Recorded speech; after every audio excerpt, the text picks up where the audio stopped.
right, we are live, back again, week 2 of 2025, episode 54. How are you doing, sir? Good to see you again. I'm I'm good, man. It's good to see you. Happy 2025 to you, Chad. Happy 2025. I'm excited to be here and talk about this, starting a new year off with scripts on Saturdays. Yeah, no, I'm happy to have you back. And it's an interesting script we have you here for as well, and we're looking forward to hearing your thoughts and discussing this one here. I know for some of you out there listening, it's been a rough week, and we empathize, of course, with the tragedy of the Palisades going on over there.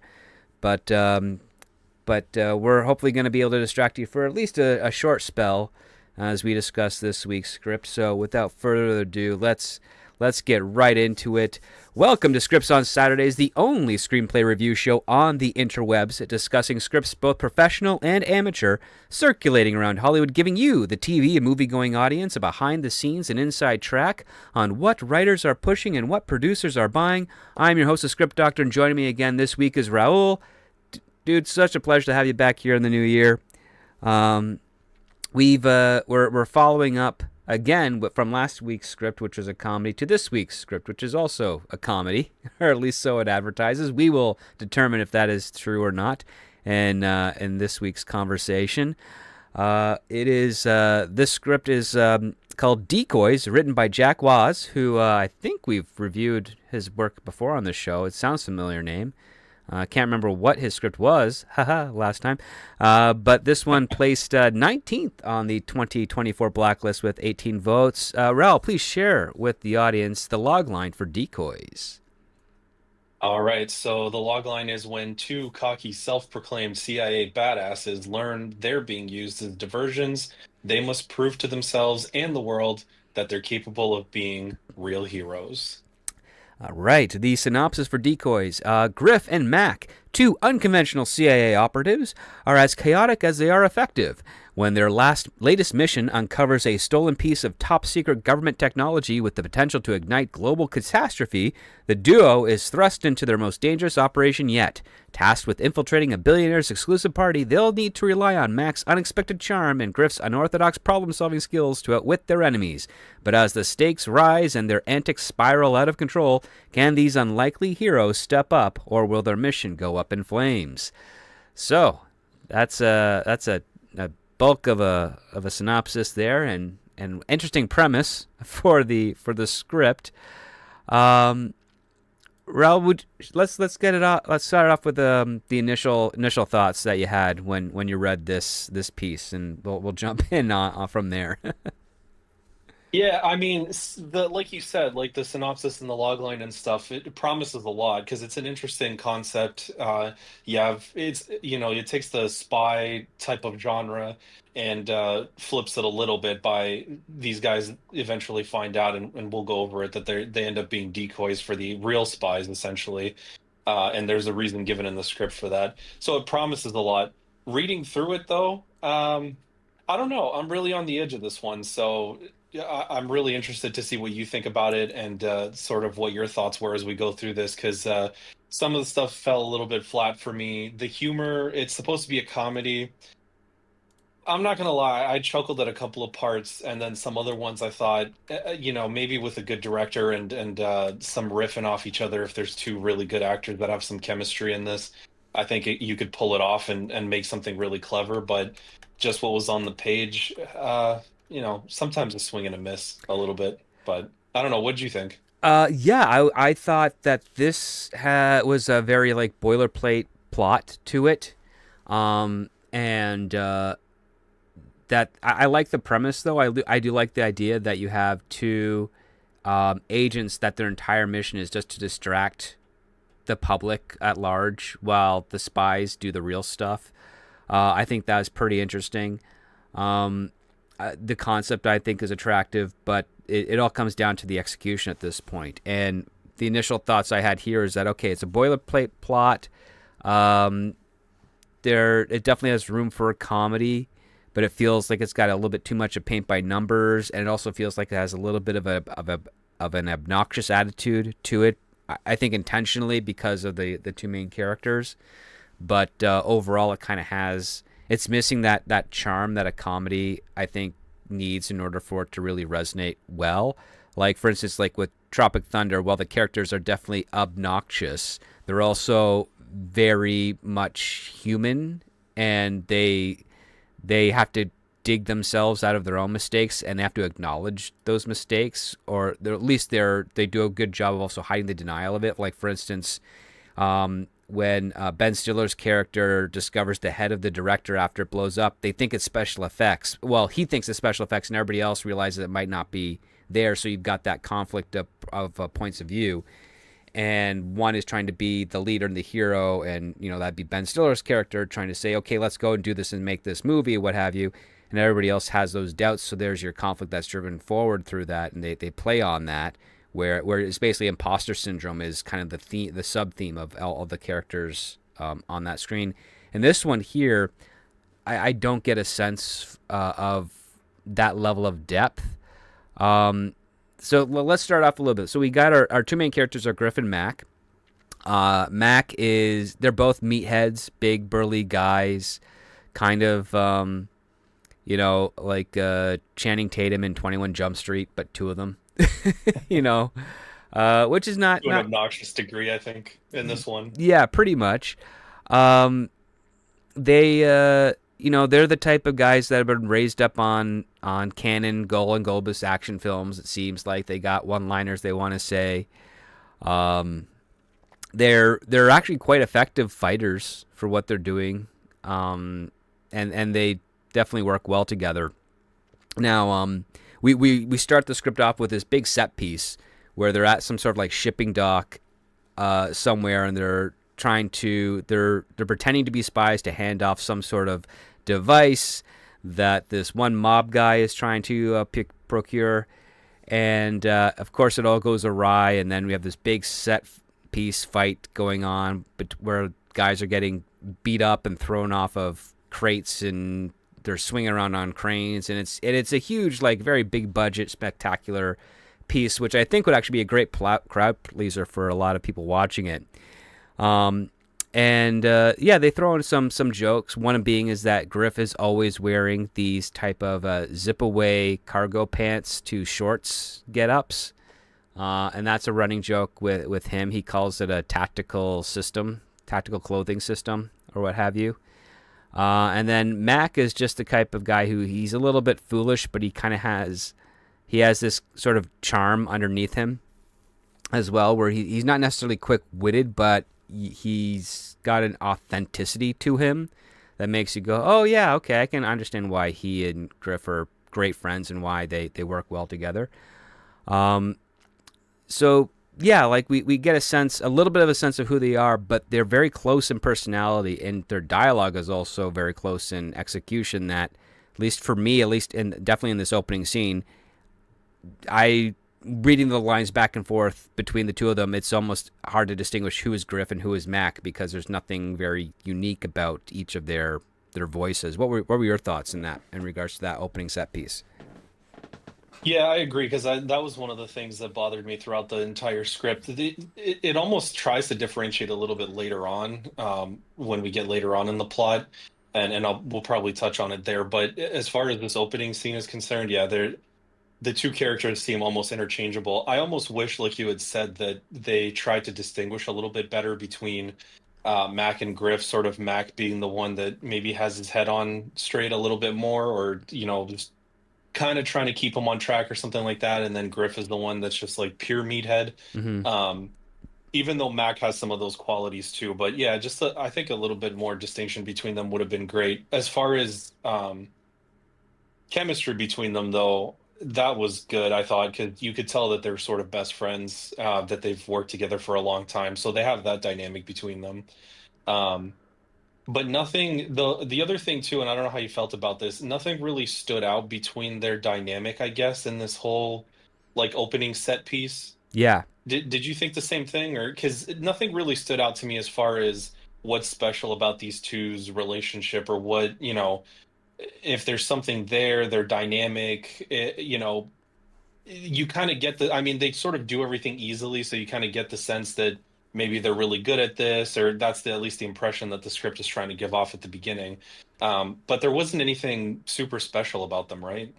No, it's they were kind of, again, they were flat. So as I'm reading this, I'm reminded of myself of there's a flashback episode of Brooklyn Nine-Nine between two detectives named Hitchcock and Scully, who in the normal present day of the show, they're very big, they're overweight, buffoony characters.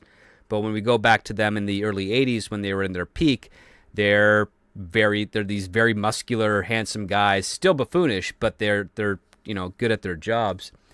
Um, and I kept on thinking, well, this is kind of like a play on that. Like it's that dynamic. These two, good-looking, muscular meatheads trying to help out and do good at their job, and you can kind of see that in a few decades they're going to be the big, lazy losers that'll eventually become.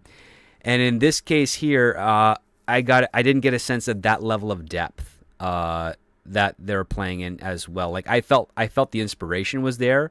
Like Jack probably saw that episode and thought, man, would it be great to have a movie of these two guys for 90 minutes straight of them kicking butt Yeah. and taking names, because they You know get what? close. Yeah, go ahead.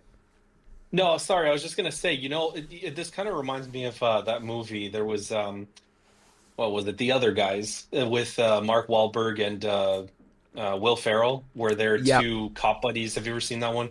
yeah, that's And where these two guys become partners after The Rock and Samuel Jackson accidentally commit suicide by trying to do some sort of right. action set piece, jumping from a building. Yeah, and that's sort of this reminded me sort of that when I was reading it, I was kind of like, this is fairly similar in terms of maybe the dynamic that they're trying to pull off, except that was done more interesting. And you sort of had Griffin Mack's character as Samuel L. Jackson and The Rock at the beginning, right? It was The Yeah, Rock, yeah, right? I think With it them. was The Rock. Yeah, I think so. Yeah. And so it kind of had, but then you went to these other two guys that sort of wished that they were those guys and then tried to do some of the same stuff. It just, they obviously didn't have the finesse experience and all that kind of stuff. So it gave them a little bit of an interesting twist. It was a dynamic. You followed their sort of flawed characters that they go through. With these ones, they were so indistinguishable and sort of just meat mass type characters that there's nothing that stood out on the page because especially when you introduce these characters, I'm in the script, I'm always thinking I want something to be able to latch onto immediately, even in the opening scene, which most of the time is there to set the setting and sort of give you sort of the before picture, right? Hmm. With the characters and their relationship. But it's still nice to introduce some sort of a character element or a character plot that will then carry through and will, like you said, sort of that conflict that steers the direction of the character, the change that happens towards the later part of the script. And I just didn't get that in the beginning part of this. It was sort of just generic action, generic set piece. Um, More stuff happens with the plot that you kind of go, oh, okay, I wonder what's going to happen with that, more so than the characters, right? Right, like the closest we get to that is something I mentioned to you before the show, where like the two guys they find their target and Griff says bingo, and then Mac goes Yahtzee, and then Griff is like what? And you find out, oh, I thought you were saying games that we liked. He's like, no, what? Okay, let's just go get the bad guys, and then Mac follows it up with Battleship, and I'm like, oh, if this is a running gag, that could be good because that will distinguish the characters a bit more, and we kind of get to see what the status is. That Mac's the smarter, more leadership role, and Griff is the support guy, but also he has his contributions. Because when you're dealing with something like the other guys, you have that dynamic. Will Ferrell is this very meticulous, goal-oriented paper, files all the paperwork type of stuff, cop, and then Mark Wahlberg's character is a bit more action-focused, and that's the Yeah. conflict between them. With Griff and Mac, there is no real conflict between them at all. Like these guys are just good partners that work well together. Um, the conflict comes from the fact that apparently every mission that they go on as a distraction, which they are completely unaware of that that's what they're there to do, costs millions of dollars in property damage to the CIA. But then there's also this other part, which is a little bit inauthentic. Well, it's debatable whether it's authentic or not, but according to public understanding of the CIA, they're not supposed to be operating on U.S. soil and dealing with domestic issues. Um, but it appears that's what they're doing in this script. So take that for what you will. Um, Yeah, sort of a lot of involvement here on U.S. soil. yeah. And then, but we also find out that, like, from this action set piece here, once it kind of wraps up, I think Mac or Griff, one of the two, catches a shadowy figure that's been watching them from a distance, who then disappears, and then that's the last we see of it for now. But when they go to their back to CIA headquarters for debriefing, they show up late. They still act obnoxious, doing like finger guns to everybody, and then calling the secretary like the most beautiful woman in the world, even though she's uncomfortable by that, and all they're worried about is what we're going to get a sternly worded letter from HR. Like, we don't care. You're hot and we're great and the best ever. And then, of course, the chief, who you'd get the idea is like an Allison Janney type of character, just reads them the riot act of how much property damage they've caused, and that they do it again, they'll be suspended or something of that nature. So we've got some type of consequence for their actions, or at least set up that, yes, this pattern behavior has to be mitigated. You guys stop being so, like, you're doing well, we complete our missions, but you're costing us a lot of money. And they make fun of Congress, how they have to get approval from Congress for the money they need, and because they're Congress is Congress and dumb and not very representative, they don't like to fund us, and that causes issues. So please stop going crazy. And if they do it again, they'll be suspended without pay. Of course, Chief Griff is upset with that, and then we also meet Jonah, who is he's nowhere near as athletic or good looking as the two main characters, but he's considered like a Hollywood 9, which I thought, okay, that's an interesting description. I don't know exactly what that means. Having been out to Hollywood recently, it's like there's a lot of short people out there, so they're not they're not all tall and good looking. But that is what it is. Regardless, that's. I mean, we get set up to like at least the base of operations. We see that there's the chief of the CIA, or at least of this department that they work at. We got Jonah, who is the the goody two shoes in the office that likes to criticize these two meatheads. And of course, Griff and Mac think he's like a type of weasel of sorts. So you have like this good dynamic, and I'm like, oh, okay. So are we going to see?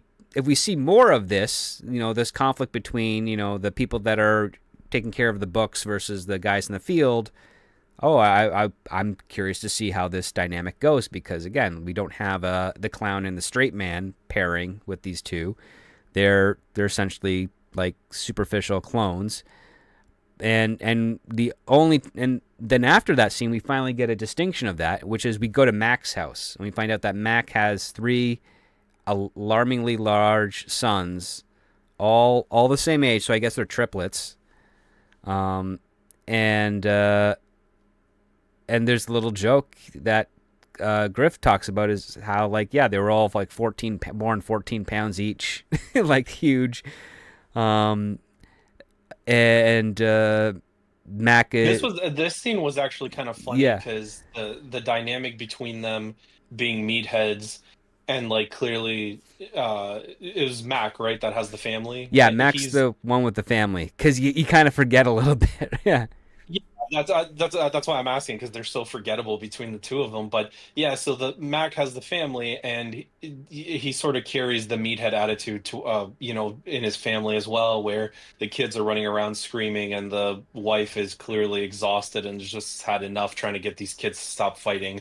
And he, there's a part in the script, I forget what it's worded like, but he turns to Griff and basically says, "Isn't this great?" While there's just chaos happening in the back. So Yeah, he talks about at how least easy it is to be a dad, because he's just there with his buddy drinking beers while the mom is trying to wrangle these 3 mini rhinoceroses in her home, essentially. Yeah.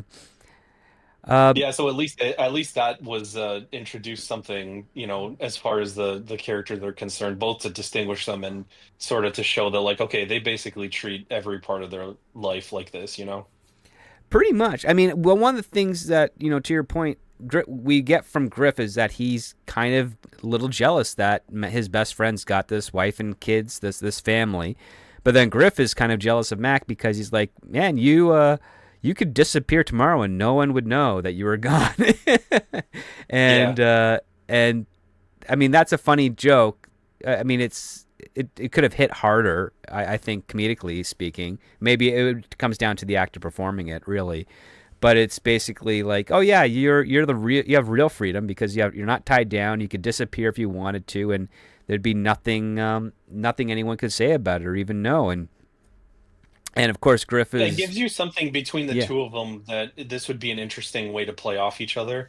Unfortunately, and I was going to mention this, but the beginning intro scene doesn't really play on this dynamic at all. It doesn't Hmm. really play on the fact that he has a family or that he's a father figure, sort of, or whatever.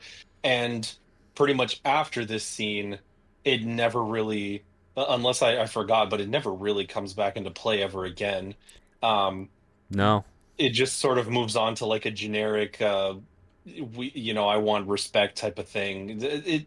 Even the dynamic between them sort of just kind of whittles down to almost nothing, and then yeah, I don't, I feel like this is something that they could have carried forward or made more of a plot thread between the two of them, not to necessarily focus on their family, but at least that they had that dynamic between them.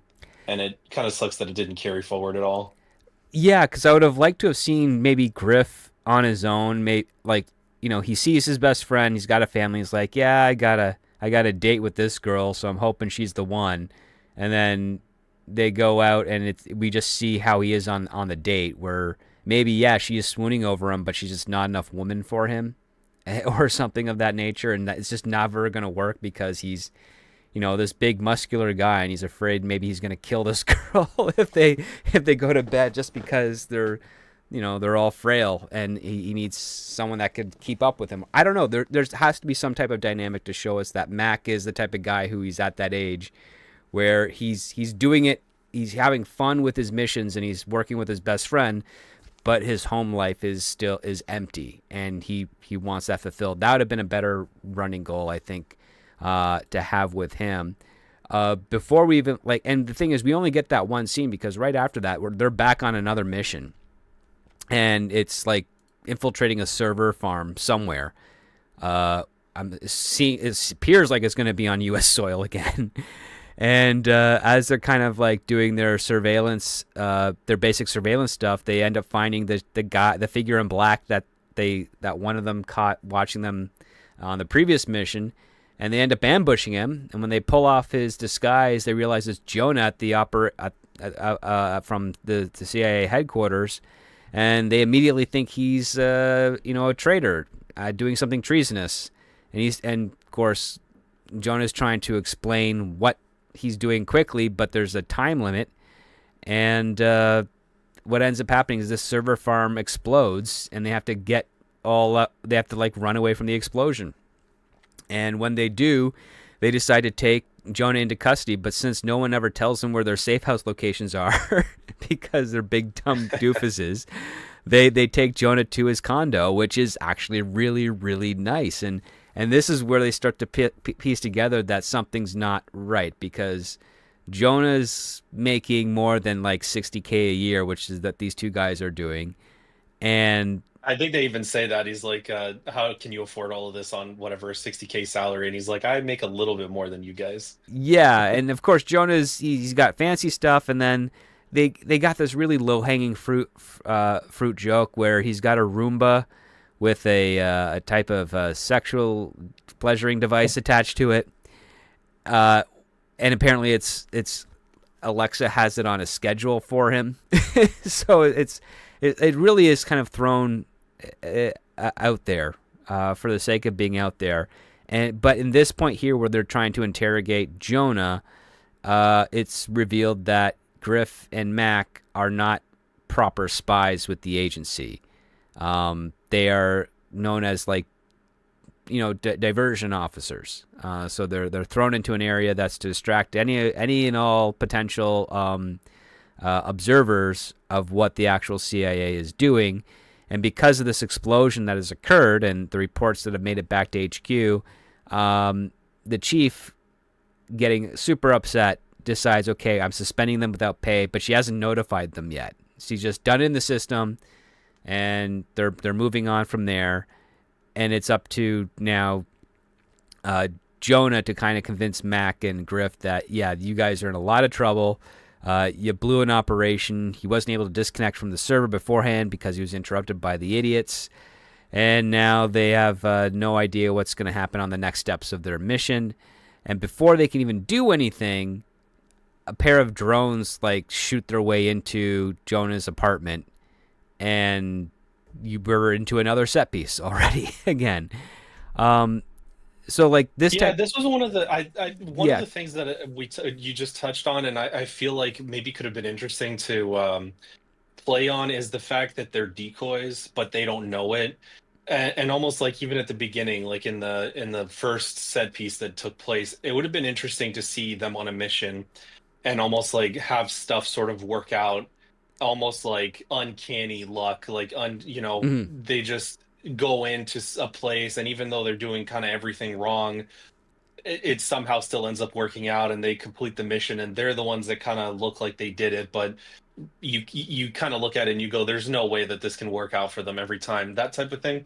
And I almost feel like it doesn't play into it. They sort of find out just through dialogue essentially that they're decoys, and it doesn't hit as hard as it should because it almost feels like it wasn't really touched upon all that much towards the beginning, like all the way up until this point.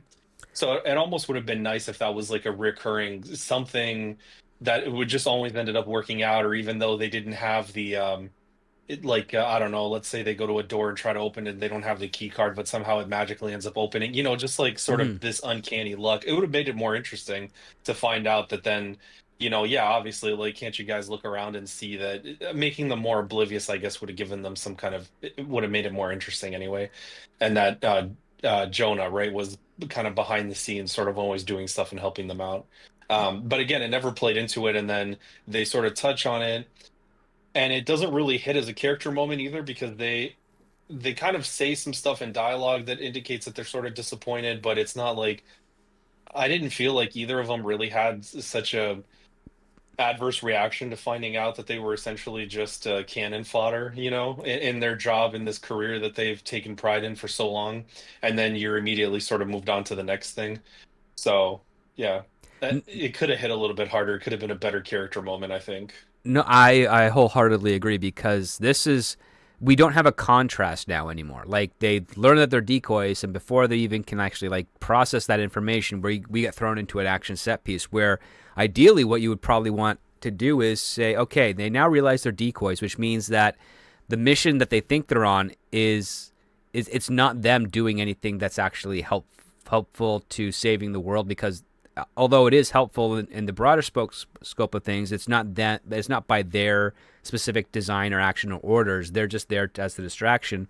And I would have liked to see them on at least one more mission where instead of they have all that fun that we saw in the opening, they're kind of like treating it like a job now. Like, oh, it's not as fun anymore because it doesn't have as much meaning. It's the thrill's not there. The stakes aren't there because we know whether we live or die at the end, the mission's going to be complete because Jonah over there is making, 3 times as much money as we are, and he's the real super spy, and we're just a bunch of meatheads, thrown into the brush to distract these other people.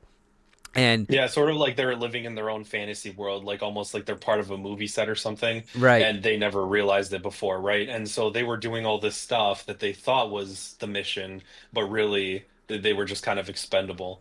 And that would have made it more interesting and I think hit harder. yeah, because that would have been your revelation of your that'd be your change from like Act 1 into Act 2 is like they realize, oh, we get chewed out for causing tons of property damage, but we think we're doing it to save America. And in the end, it's like, well, we're not really the ones saving the country from these bad guys. We're decoys. We're easily replaceable. We're not as valuable as we would originally thought we were.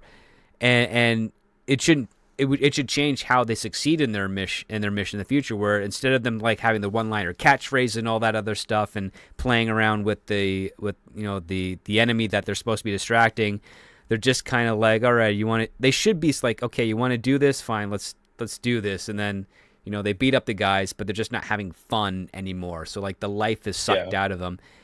I think that it would be a better beat, because when it comes to like after they do the set piece with the drones, where the drone is trying to kill Jonah, but every time its targets gets towards Mac or a Griff, it goes green and they don't shoot, and that's how they realize that they're not they're not part of the mission parameters. They're able to defeat the drones, but as soon as that happens, they go right to this other mission, which is like, we got to find out who orchestrated this drones. We trace that this certain entity is infiltrated our system, so they're probably trying to take out all our other agents. So only thing we have is you two idiots to be a disguise, so that we can go in and get the MacGuffin that we need in order to complete this mission. So there's no breathing moment here for us to see that these guys now have a call to action that actually has some meaning to them and gets them excited, because they go from, oh, we're decoys, oh, we just saved Jonah, oh, I can't believe we're embarrassed that we're not really spies, to Jonah saying, okay, now you gotta have to be spies. It's like Yeah, it's literally in that moment. yeah, there's no contrast, right, between what they were before and what they're going into now. It's like they didn't have that, like you said, that break. So they were, yeah, reckless and a bunch of property damage and whatever before.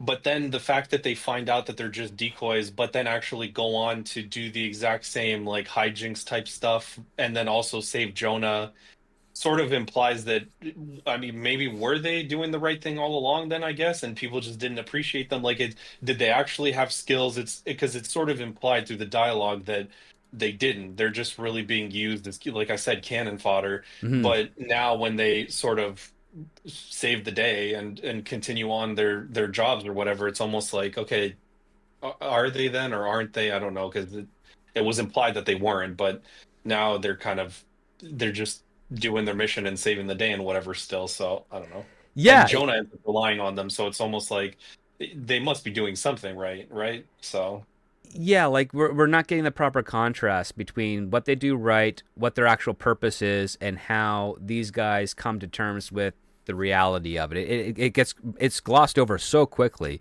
to the point where as soon as those drones are disabled, they go right into like a montage of mission briefing. So here's your equipment. There's a 3D mask printer here, so it's very much like Mission Impossible type of stuff.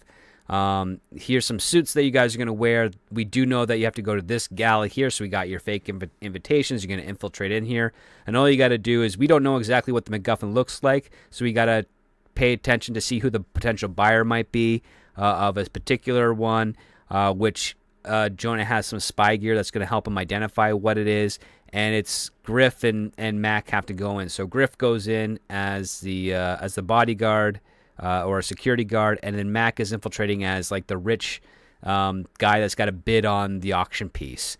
And so we're thrown right into this where they're real spies, but there's nothing for them to really think about doing, other than the fact that Mac has to basically be quiet and just bid on something, on whatever Jonah tells him to bid on.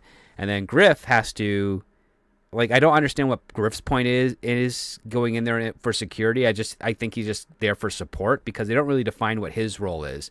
All they know is that yeah. he's dressed up as like a waiter. He goes inside. He then knocks out a guard that's in front of him and pulls him into a closet.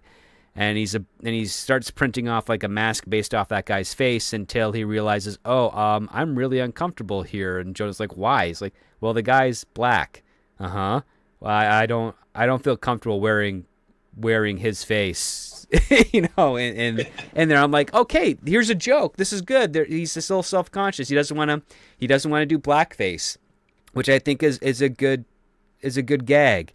But they don't run with that conflict. But they basically have Jonah say, okay, there's another guard right outside the closet. Go take him out and pose as him. So he does. He knocks him out, brings him in there, and that guard is South Korean. And so he's in the same rut again. So we have this delayed action here where Mac is at the auction, and there's various pieces coming in.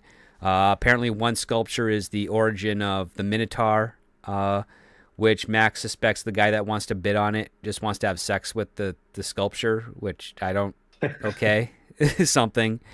And then when we go back to Griff, well, he's knocked out like a dozen guards, all of various different ethnicities that aren't white. But he's also been printing off masks for each one of them until the power battery on the mask printer fails, so he only has a partial mask of something. And he just decides to wear the partial mask and then wander into the security office and then just beat up everybody. It's really just confusing, and I wasn't sure what Mac's actual or what Griff's actual mission involved with the rest of the mission was at this point, because he beats them Yeah, up. it kind of got a little lost in there because he sort of ends up falling back, almost being like support what Jonah was essentially. Like I think Yeah, eventually he has to go, I don't know, spy stuff, plug something into a computer or something so Jonah has access. It's a plot point that sort of gets lost on me too. Um, but I think it would have been the part of the that would have been funny would have been like you said. I think if um we see that change in them and then they sort of start to just treat it like a job, because in the dialogue between the last scene and this one, it's sort of Jonah's sort of telling them like, okay, now you guys finally have to start taking things seriously. You have to be, be confident but be serious, because now essentially you're the real spies, and because you're the only ones left, like you're the only ones that can do this. right. And if that carried forward, I think it would have been interesting to see, especially like two big meatheads that are used to just running in and just punching everybody and whatever, doing a whole bunch of collateral damage, to then sort of stumbling around a little bit, like they can't do what they want to do, and it's sort of like they run into situations where it would have been really useful to just be violent, do whatever they used to do, but now they can and they have to blend in. And that sort of almost doesn't happen either. You just get this Mac goes through the party, and they have these like jokes or whatever about the stuff that they're buying, and essentially it kind of like poking fun at rich people, I guess, and their auctions or whatever. Yeah, And then you get Griff in the background doing all this support work, but again, he just goes in sort of guns blazing, it feels like, and it's like, wasn't the point that you're not supposed to do this? And yeah, some of the gags were funny, like the mask stuff. And again, they didn't carry it like as far as I wanted it to. I feel like it could have been funnier if they ran with it and then also had him still trying to be really serious, infiltrating, like sort of like subterfuge type stuff, instead of I'm just going to go in and knock everybody out, which is sort of what he ends up doing anyway. yeah. Like it's yeah. Once he gets into the security room, he knocks all those guys out, and then he gets, as he's making his way, I guess, to go meet with Mac. The security guys he knocked out in the closet get out of the closet. They find him and they run into this armory room, this with all these display cases. And so Jonah tells him, "Yeah, you can't touch or damage any of the display cases because the automatic security is going to come down and close you into the room." And he doesn't have access to override that because all their resources are kind of limited to just finding this item here. So we get this set piece where Griff has to fight the guys hand-to-hand combat, not use any of the weapons around him, and also not let any of the guys that he's knocking out fall into the weapons around him. And it's a pretty kind of cleverly done set piece. I think it works for what it is, and it shows a little bit of guile, which is closer to what Griff and Mac like to do. But and then once he defeats the guys, he kind of like leans on the glass display case. He's like exhausted, and then his weight cracks and breaks it. So then he has to rush and get out of the door before it closes on everybody.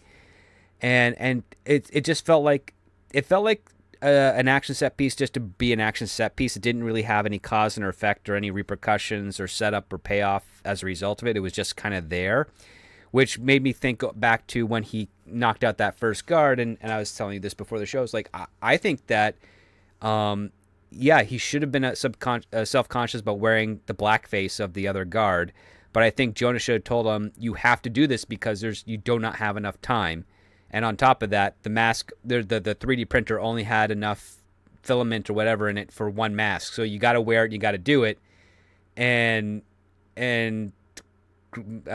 Griff could be like, well, my hands are still going to be wet. He's like, just keep them in your pockets. I don't care. Just get the mask on. Go do what you got to do. And then when he does, maybe another coworker or someone that guard interacts with comes in, and they have a shorthand, which uses some racial slurs that Griff just does not want to say. And you throw him in that thing where you think he's going to be exposed because you want the tension and you want the fact that he's supposed to be a spy. He's supposed to be able to roll with the punches and blend in. And here his own personal moral code prohibits him from doing what he needs to do as a spy because he's not about the blending in stuff. He's about standing out. And there's your Yeah. conflict. And it's just, and that part too, it gives you a chance to be edgy because he's now being questioned by his friends, like, hey, what's the matter? Why are you all of a sudden polite against Whitey or whatever? Like, just something weird to throw in there that to actually give consequences, but also at the same time outline why is Griff disguised as a security guard and what is he specifically supposed to do. It has to be very strong, very impactful, and it has to actually have an effect on what Mac is doing so that it there's some synergy there. It just didn't feel like this was the case at all. It was like a superficial observation of what a spy movie has, but it doesn't ring authentic. At least for me, because it's all of these kind of weird set pieces. While this is happening, Mac is being told, "Oh, bid on this object," and so he does, and then he outbids himself multiple times, and the auctioneer tries to correct him until someone says, "No, I'll bid more than that." And then he keeps going until Jonah tells Mac to shut the hell up because we're trying to be a distraction and delay certain actions so that Jonah can positively identify what it is that they're trying what the MacGuffin actually is. And what ends up happening is that this guy named Theo, who manages to barely outbid Mac, sends one of his guards over to Mac and takes him away. And Jonah doesn't know what's going on because comms have now been disabled. So now Griff's new mission is find Mac and rescue him. And when he does find Mac, Mac is having a laugh with Theo and some other high-profile rich people. And that kind of throws Mac off, and he throws Griff off, and Griff starts to get jealous because now his best friend is acting like best friends with these bad guys. And Yeah, and see Mac's storyline, the way that like everything that happened, that gives me something to hang my hat on. I like that because it's sort of the fish out of water. mhm. You know, he's at this auction. Clearly, he's never done this before. He's definitely not rich. You can tell by the way he acts and stuff, and that he has no idea of the rules and all that. And that's it puts him at least in a situation that's like uncomfortable, has some conflict, and it's funny. And then, whereas with Griff's side, I didn't feel like you said like any of that had sort of any impact or like he was doing something that was, clearly defined and moved his story forward or whatever, or put him in an uncomfortable situation. So at least one of them had something that you could sort of go, oh, okay. But then Griff was, like you said, sort of just generic spy movie stuff. Right. And as soon as like Griffin kind of like makes himself on the scene, Mac uses a cover that Griff is Mac's bodyguard, and then Theo and some of the other guys make fun of Griff because apparently he's like a little smaller and a little less beefier than Mac, which I never got the sense of because when they were both introduced as giant, like 6 foot plus meatheads, like they're basically like brothers from different mothers types of deal, and now we're being told that there's different descriptions to them. Which I thought was kind of weird, and maybe it was just the writer forgetting to kind of readjust his screenplay to address the new ideas he presented at this point. But while Griff is being set up as the bodyguard, who is still wearing the security guard tag of Leo Kwan, but he says, no, my nickname is Griff because I was adopted. Which we then realized, yeah, he was adopted because his original birth parents actually dropped him off at a fire station and just left him there. So he was raised, I guess, at the fire station because he didn't have any other foster home or anything of that nature.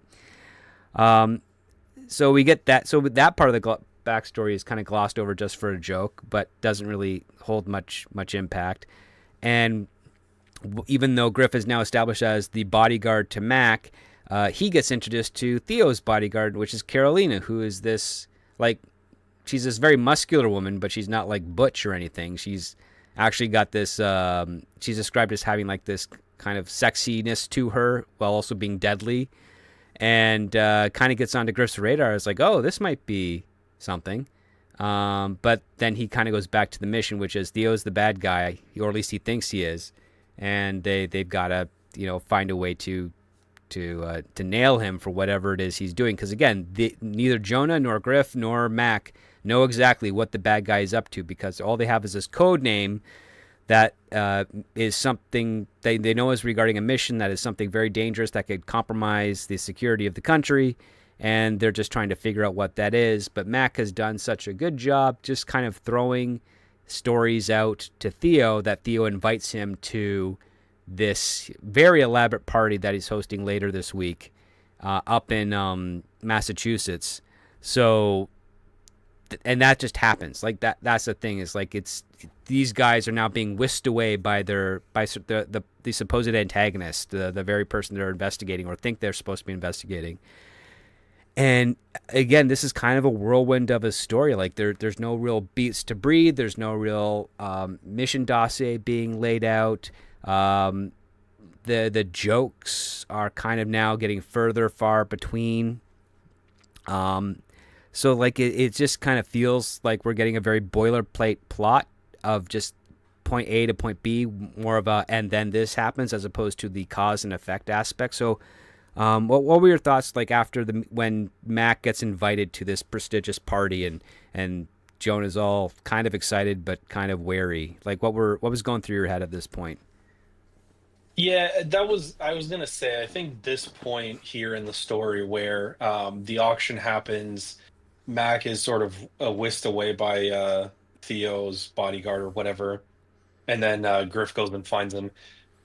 At that point, I felt like the plot, especially, stuff was just happening. Mm. It sort of devolved from, yeah, this has got some sort of a plot thread to it, to now things are just happening because either A, they would be funny if that happened, or like a kind of a setup for a joke almost, or B, we just need something to move the plot along. And I guess that's sort of the unfortunate part, because they're like moving on into the second half, you have the story here. Um, the dynamic becomes sort of interesting because you add a little bit of conflict with this Theo guy coming in between Mac and Griff anyway, and we'll talk about that as we move forward. But it sort of gets a little bit more interesting, and then but the plot gets less interesting, I feel like, Yeah. than it had been in the first half of the whole script. So it's kind of a weird. Uh, this is kind of a weird jumping off point, I guess, in the middle of the script here. And then the other thing I was going to say with the introduction of the bodyguard, and we'll talk about this later, so I won't say too much about it, but I really wish, given the themes that were introduced in that family scene earlier, that she played a little bit of a bigger part in Griff's story. Yeah. Uh, but it doesn't, and we can get later on as to why, but it's again, it's just played for a joke instead of this being something that drives his character, that like maybe he finally can find someone, maybe that someone's finally interested in him, or even as unconventional as she is, that this somehow appeals to him, and something that would influence their character choices and stuff. But it almost doesn't pay off into anything at the end. It just kind of played for a joke. So Yeah, because I think what you're touching on here is the dynamic that their friendship is being compromised because Mac is kind of getting lost in the role and thinking that he's actually developing a real friendship with Theo, and at the same time, Griff is getting lost in his role and he's developing a romance with Carolina, and it's like these two friendships are now going to be split because of them getting lost in what it is to be a spy, because they've never been one before. They don't know how to hold on to their personal identities. And I right, think the other part too is like Griff should have way more weight to it, because he's probably I would be doing this as like he sees a future with Carolina, even though she's just a bodyguard to an evil henchman. He's like he could probably pull her out of that and give a good life for her, and maybe they could be working together for the CIA, and then Mac can do his own thing with his family or whatever, like things that would really compromise their friendship. But unfortunately, the way the script goes is that it's very one directional. So, yeah. And yeah, with that, with the two characters, it could have been interesting if like uh if Griff could see like the change in Mac, and see him sort of get lost in the role and carry it back to the family scene where he's sort of like, "Oh, I love the fact that you have all this freedom and you can just do whatever you want." And sort of maybe Mac could go off the rails a little bit, and Griff is sort of kind of like, "Hey, man, I don't know who you're becoming." And then on his, with his storyline, see Carolina and really wanting to, like you said, seeing a future with her, and sort of that tying into the fact that he wants a family and potentially this is somebody that could fulfill that role or whatever. Hmm. And I think that dynamic between them, and then like you said, sort of them getting lost in the role and all that kind of stuff, um, that would have made it more interesting, and I think it would have made the second half a lot more interesting than what it ends up becoming because of the dynamic between them. And I feel like that could have driven their characters forward, both of these things. And then sort of like their storylines, because they've for the first half of the script they've basically been sort of the same person, Right. and then this could have been like a nice splitting off point where their storylines sort of diverge, and you get the one going kind of off the rails and sort of a little crazy, and then Griff either trying to steer him back, or he's sort of busy doing his own thing with Carolina. But again, a lot of the stuff in that we'll cover in the second half just ends up being played kind of for a joke, and that's sort of it. Which is pretty much like a wasted opportunity, because the most of the second half of the script takes place at Theo's big mansion or estate or what have you, and the gag is that all the bodyguards and servants have these private little tents out on the campgrounds, and then all the wealthy people get to stay inside the mansion, and they end up seeing, like, they're listening to the news while they're just shooting the breeze, and then Griff is just kind of trying to figure out what he's supposed to be doing, because he's just unloading the luggage of Mac's luggage to his room, and then he's like, "Oh, I'm kind of hungry. Is there anything to eat?" And what happens is, like, Theo tells Carolina to get Griff something to eat. So she grabs a watermelon, she puts it between her thighs and just crushes it effortlessly, and then hands and, like, the watermelon, like, juice and stuff spray all over Griff. But then she just hands him a piece, and he's just like, "Oh, I guess thank you," and then he has to go clean himself off outdoors by the tent. But then this is where, like, Carolina kind of gets involved to kind of seduce him a little bit, because she notices that Griff actually takes a little bit of interest in her, which leads into the potential, which I wish they kind of made that run a little bit deeper. But while that is happening, Mac is talking to Theo, and they turn on CNN, and we find out that the nation's debt has kind of hit a precipice, and the office of the presidency and the office of the treasury is now going to mint $1 trillion a coin to pay off that debt.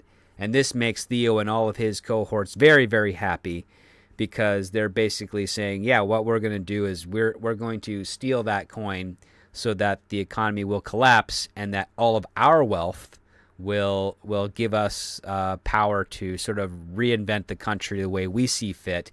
And they decide to go celebrate and elaborate more on that in a hot tub where all of them are naked, and they're just talking about, like, what they really want is, like, they just want respect for being wealthy and for being able to do the things that they do that allow everyone the chance to become wealthy as well. They don't see the fact that they're, like, the cronies of capitalism, as opposed to, like, the ones of the free market style of things. And this discussion just kind of goes on and on. Well, at the same time, Griff is supposed to be like, okay, he's given an RFID scanner uploaded to his watch or something, and he's being told by Jonah, who's the guy in the car right now, say, okay, you have to get into the mansion, you have to get into this office, and you have to try and when you find when your watch starts beeping green or flashing green, that's the object that you got to snatch, because that's whatever it is that they're going to be using.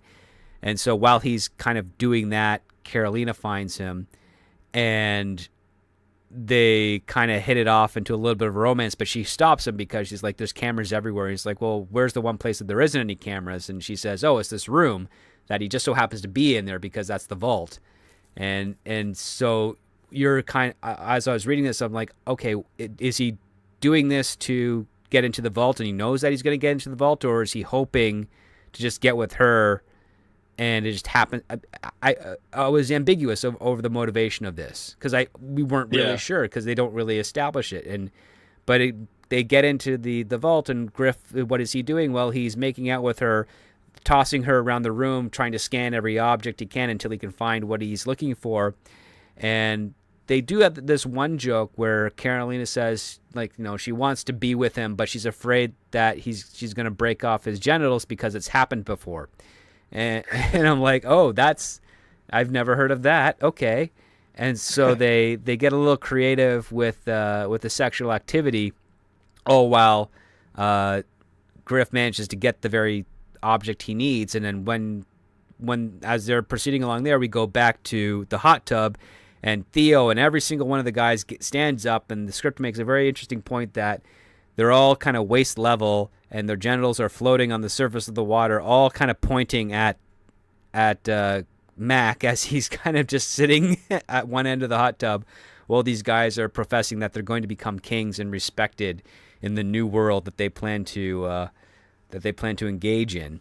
And Mac just kind of tries to go along with it, but he doesn't stand up. He's just like, yeah, okay, great, guys. And then it's really just it just doesn't feel like there's that escalation of conflict, or that Mac is in over his head yet. And then with Griff, once he and Carolina finish, he basically says, I really like you, and I'm really sorry I have to do this. And she's like, well, I like you too because you don't have any ulterior motive. He's like, yeah, well, about that. And then hits her with a knockout dart. She calls him a jerk and then passes out.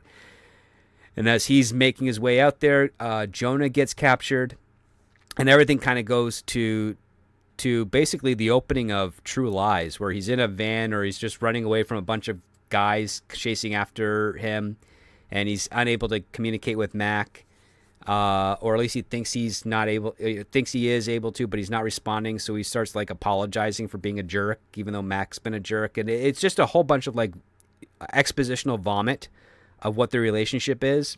Stuff is just happening. It really is just stuff is just happening. It doesn't feel like it's got much of a direction to it until Theo kind of intercepts the comms. He says, I'm going to relay that message, Griff, to him. But for now, Mac is with me. And if you want to see him alive again and you want to complete your mission, or at least try to, you better turn around and return the very thing you took from me this moment, or everybody's dead.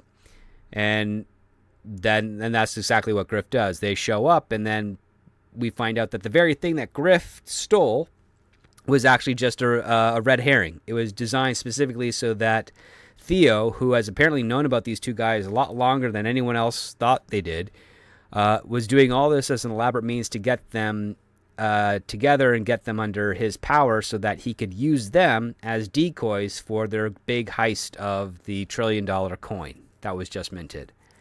And this is basically where we're going to have to cut off with regards to spoilers.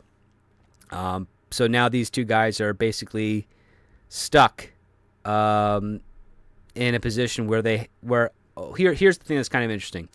The script tells us that they have to cooperate with Theo, but we get no real stakes as to why they should at all. Like, it's just because the script says so, they have to cooperate. There's no bringing in Mac's family being held hostage or at bay or anything of that nature. There's nothing with regards to their jobs or anything else with their co-workers. There's no leverage being used against these two to compel them to cooperate or put them in that bind where they have to cooperate and find a way to get themselves out. It's just, we've captured you and you're going to be this distraction and there's nothing you can do about it. And then of course the final climax is how do they respond to that?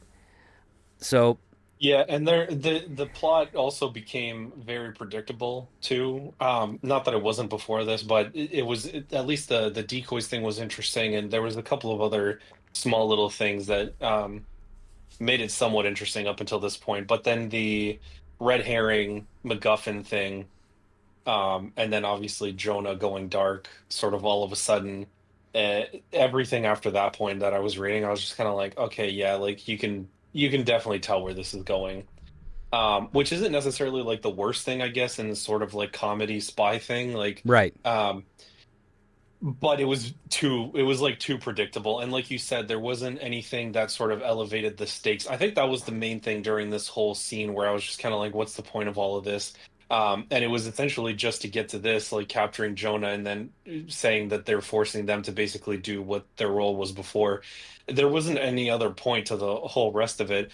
If it, I guess maybe it would have been more interesting if Theo had tried to get, um, almost like if he had tried to get Mac to do something to almost like prove his loyalty or Hmm. prove that he was, um, on their side, because it was very much being played as like the billionaires versus society type of thing. And um, so that would have been more interesting if and like you said, that could have the situation that he finds himself in kind of finally wakes him up out of this role that he's sort of accepted and gone with. And then you could like, oh yeah, like wow, he's really in over his head type of thing. How's he going to get out of this one?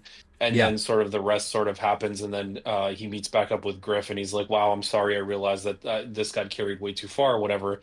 But that's not really there. So he sort of just always fish out of water the whole time, even after the auction, all the way into Theo's mansion stuff. And then yeah, and then like I said, just the plot part just became really predictable at this point. So uh and then the other thing we talked about, which I feel like is worth mentioning, but we talked about this before the show, was the $1 trillion mint coin that this whole thing sort of centers around. Yep. And I think you had said that at this point, the US government's already, I mean, anywhere that you go, that's so much in debt that $1 trillion coin almost really doesn't mean anything at this point. They're using it to like avoid a government shutdown and whatever. And it's almost inconsequential. It's like a drop in the bucket at this point.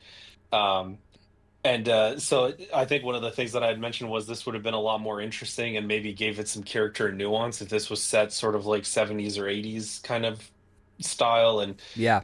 maybe it would have been a little bit more in contrast with their characters as well. I don't know what you think, but yeah, that was my thoughts on sort of this middle two-thirds of the script, I guess. No, yes, I very much agree with that because, again, like in the early '90s or '80s, $1 trillion meant a lot of money, and there's no way that the U.S. was in that much debt at that point. Because I remember reading there, it was several millions, up to $1 billion, and even that was like considered, wow, $1 billion, that's a lot of money. But Yeah, if you just take a look recently in the last few years, it's like $1 trillion of debt. A single $1 trillion coin is not going to do a dent to that. So your stakes are in contrast to the general public's understanding of the reality of what you're trying to do here. So it just doesn't work out. So either you could set it in, in a time where Griff and Mac would be less fish out of water, but still, bucking the trend, so to speak, of what the agency is, or you have a higher value of coin where you understand like, oh, it's not just a single coin. It's like the U.S. government has minted 100 of these $1 trillion coins, and it is going to be used to pay off all the debts and get them out of squalor.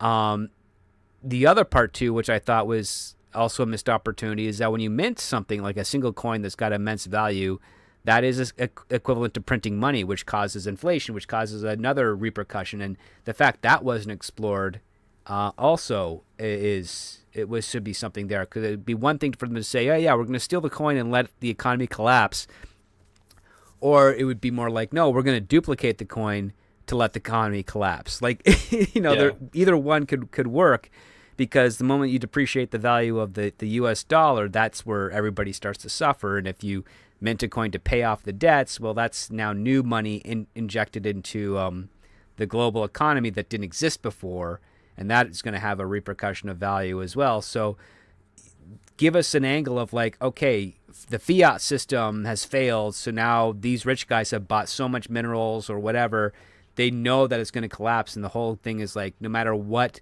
Griff and Theo do, either outcome is still going to give them the advantage to achieve their goal. Give something of challenge to these lugheads, so that when whatever they do, it ends up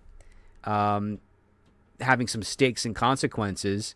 And if you can come up with a very clever idea where where the bad guys can't win, even though they think they've covered every aspect, that would make it way more that would make it way more interesting. And also, especially if the resolution is also comedic. yeah, Because again, this script is trying to be a comedy. It's got some points to it that kind of get there here and there, but they do drop some jokes that should be running jokes, like the naming off of board games. I think that would have been funny. There is the running joke of they're making fun of Griff's cargo, zip away cargo pants. That does come into play in the climax, but it's not really clever. I mean, it's Yeah, it's he just sort of mentions it a couple of times throughout the script, and then in the end something happens, and you're just kind of like, okay, yeah. yeah, I guess. I get yeah. I mean, I guess that's how it works. I don't know. You're kind of um, like, I guess it makes sense now why he mentioned it several times.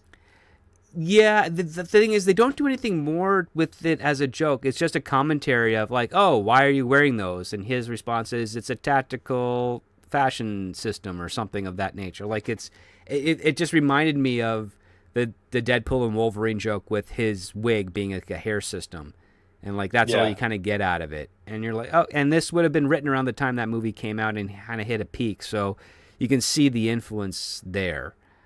Um, so yeah, that's base. I mean, there's not much else to say other than the fact that it's the concept is really alluring. Like I like the concept a lot. I like the idea of a pair of decoys for a spy agency discovering that they're decoys and wanting to not feel as valueless as what decoys are and prove their worth to the broader scope of the agency and the world.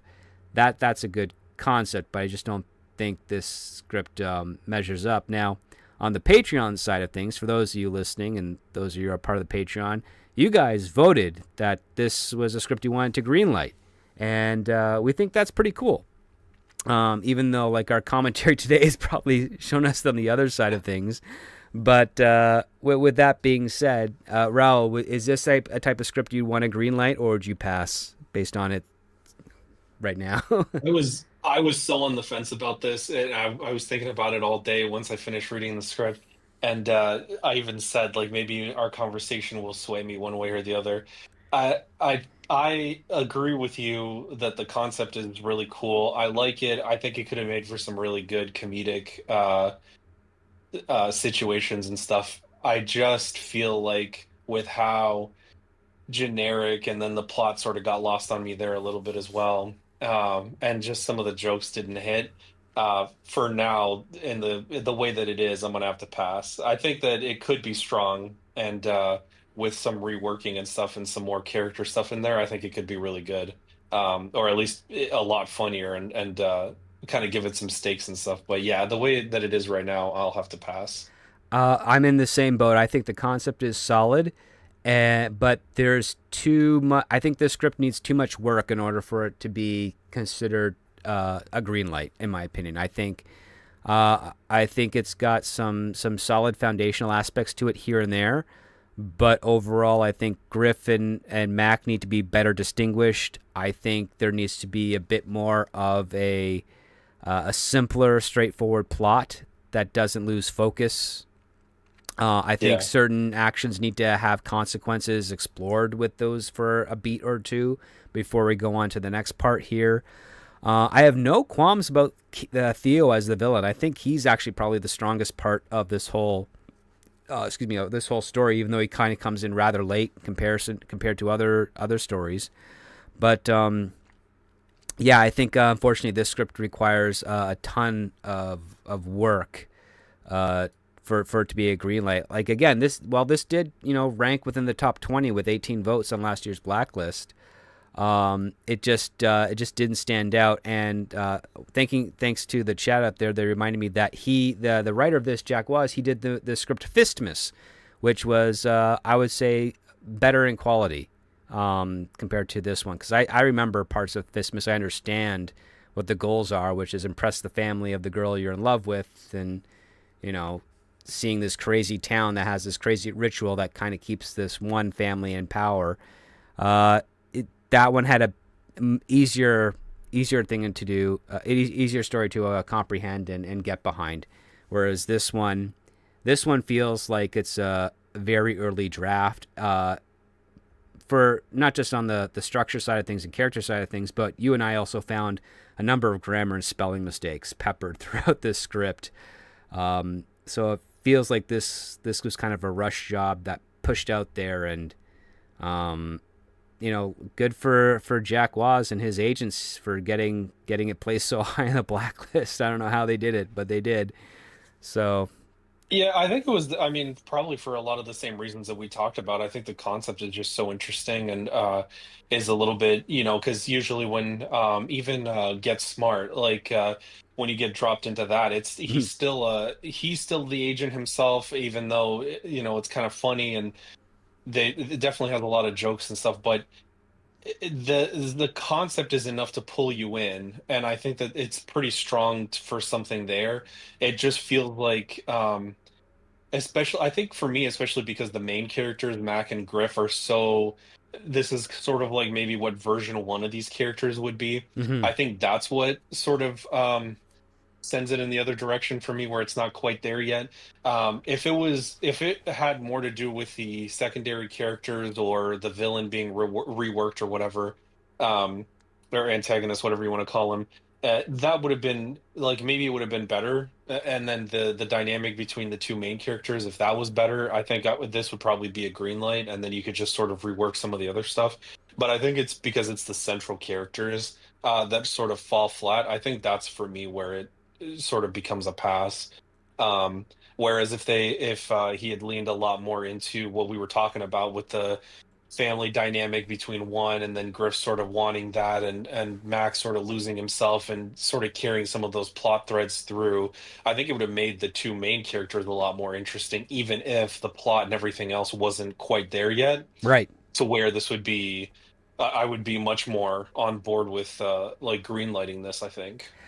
I agree. I think one of the weaker aspects that prohibited me from giving this a green light was when Mac and Griff have their quick fallout of friendship, which happens while they're still at the mansion, and it feels like they tried building up that this was going to happen, but it just felt so thin getting there. So that when they finally say, "I guess we're not friends anymore because we're on this mission," and I'm supposed to be infiltrating with Theo and getting on his good side, and Griff is like, "Yeah, but you're throwing me under the bus along the way, and you're humiliating me," and he's just like, "Well, I'm playing the role." Like it just gets the humiliation and the throwing Griff under the bus parts seem few and far between, and also kind of thin to the point where they're Yeah. not. It doesn't feel like that moment in say 21 Jump Street when Jonah Hill and Channing Tatum actually have that huge divide because Jonah Hill is getting lost in the actual group itself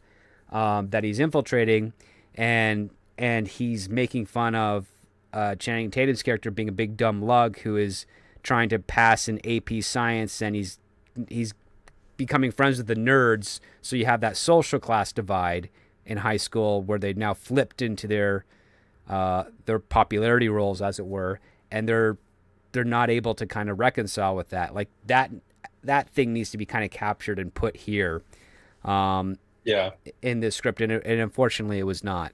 And I think that's kind of where we lose the empathy to these characters.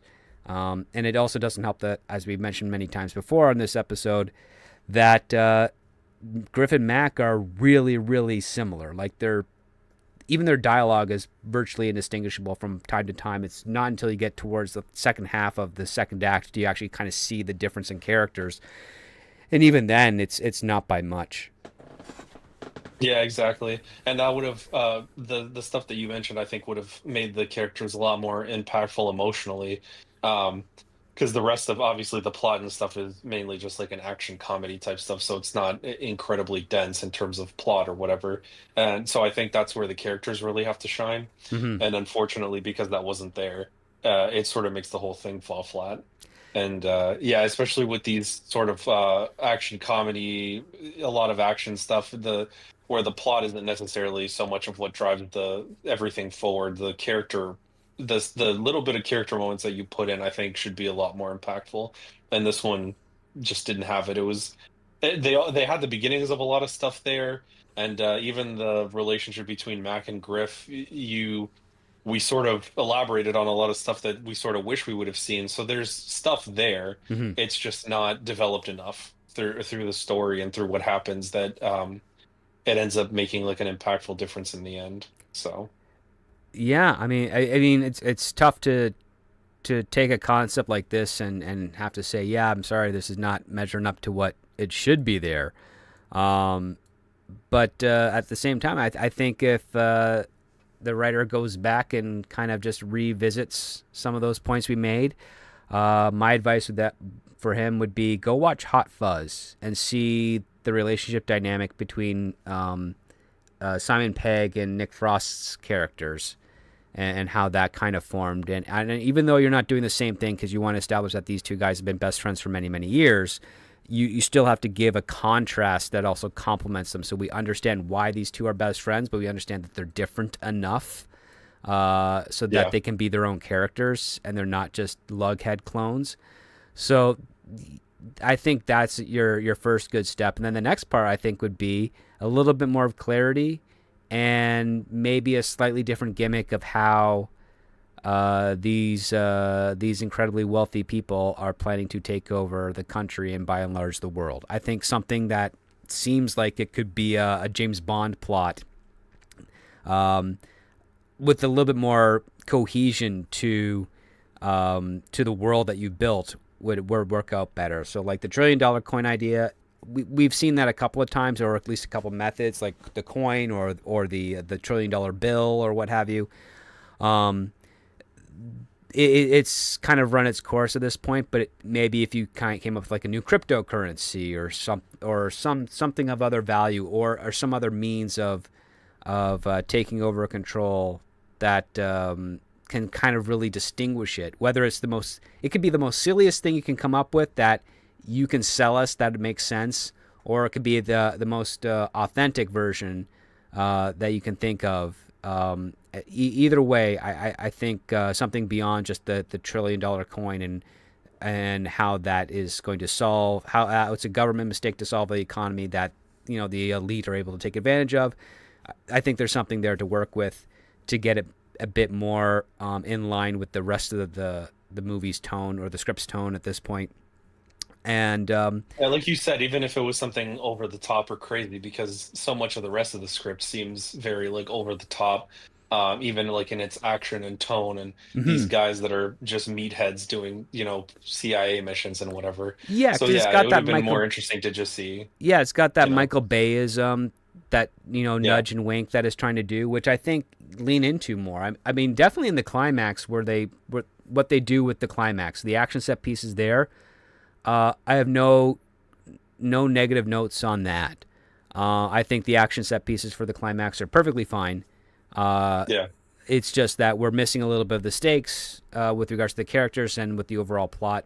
But everything else, I still think what the writer can do with regards to crafting an action set piece is a chef's kiss to a degree. I mean, I like it's fine. It's stuff I would love to see on the screen, but unfortunately, the action set pieces don't hold much water when I'm not able to connect or care about the characters involved, and I just want a little bit more on that. So, yeah. so with that being said, I guess that's all there is. Any additional final thoughts, Raul, before we call it a night and get prepped for the next script that we have on the docket? No, I don't think so. I mean, I think we pretty much covered everything, especially in the wrap up there. But yeah, nothing that we haven't already said. All right. Well, dude, I want to thank you for coming back this week, sharing your thoughts on this script. For those listening live in the chat, Raul's YouTube channel is being shared. So please go give him a follow over there. He's got some really great content that will help other fellow filmmakers and movie lovers along the way. In addition, if you haven't already, please consider supporting us over on Patreon. That goes to the show. You also find out every Monday what the script will be reviewing on the following Saturday. And we also encourage you guys, please comment and vote on whether or not you would greenlight or pass the scripts that we're reviewing, and we will talk about it on the show. With that being said, I want to thank you, Raul, for swinging by again. Looking forward to seeing you here for the next type of scripts we've got on the docket. I want to wish everyone out there a wonderful weekend. For those of you guys listening in LA, I hope you're able to stay safe, and I hope you're able to survive the unfortunate circumstances happening over there. With that being said, guys, thank you so much. And as always, when it comes to great story, it all starts with the script.